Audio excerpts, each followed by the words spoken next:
po silang tatlong anak, ni Alden, Marian, and Vinyo. So para po bigyan pa kayo ng memories na naiwan ni Ma'am Sally sa kanyang buong pamilya, sabay-sabay po natin panoorin ang video na inihanda po ng St. Peter Family.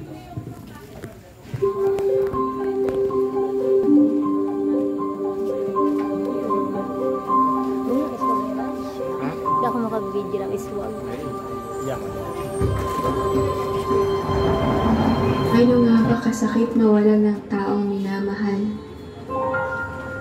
Kapag nauna sila ng hindi inaasahan, hindi mo aakalain, pero sa isang iglap, kinuha na sila ng Diyos mula sa atin.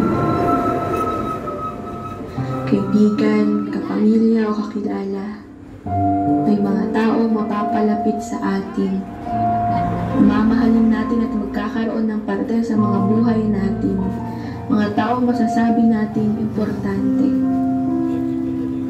Pero ang buhay, hindi talaga natin kontrolado.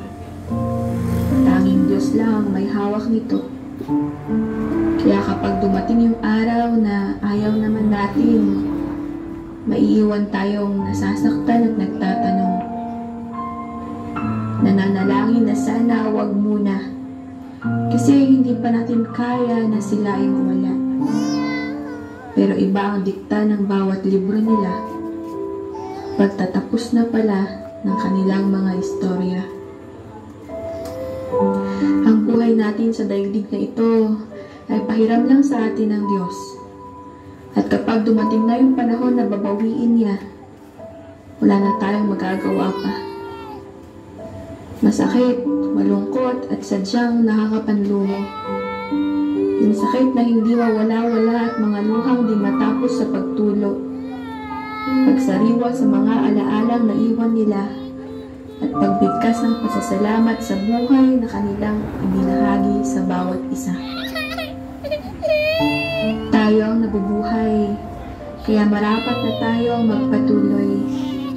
Isama natin ang kanilang mga alaala sa bawat araw, ipagpasalamat ang panahong nakasama natin sila, at mahalin natin ang ating mga sarili dahil tiyak, yun rin ang nais nila. Sa iyong pagpanaw, kami ay nawungulila. Sa iyong pagpanaw, kami ay naglulumbay. Sa iyong pagpanaw, kami ay nagtuluksa. Sa iyong pagpanaw, kami ay hindi pa handa. Sa iyong pagpanaw, nag-iwan ka ng malaking puwang. Magiging mahirap na muli ay bumangon ngayong wala ka na. Ang mga nakasanayan ay tiyak na magbabago at matatagalan bago mawala ang sakit na nadarama. Sa iyong pagpanaw, marami ang nasasaktan. Marami ang nangangarap na sana panaginip na lamang. Na sana ang lahat ng ito ay hindi katotohanan at sa pagmulat ay ngiti mo ang masisilayan. Sa iyong pagpanaw, mahirap tanggapin na ang kagaya mo ay kinuha na mula sa amin. Kung pwede lang sana ang libro mo ay huwag mo nang isara. Kung pwede lang sana.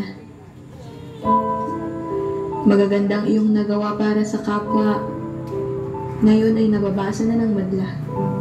Mga parte ng buhay mo na hindi alam ng nakararami, ngayon ay ikinikwento bilang pagbunita. Salamat sa mga aral ng buhay na iyong ibinahagi. Salamat sa pagtayo bilang aming haligi. Salamat sa mga kwento, tawa at ngiti. Salamat sa pagmamahal na hindi namimili. Kami ang magtutuloy ng iyong kabutihan. Kami ang patuloy na sa buhay ay lalaban. Kami ang magsasabuhay sa lahat ng iyong mga salita. Kami ang magbabahagi ng pagmamahal na iyong naipadama. Maraming salamat at kami ay naging parte. Maraming salamat at ikaw ay nakilala. Ikaw, sa aming lahat ay naging biyaya.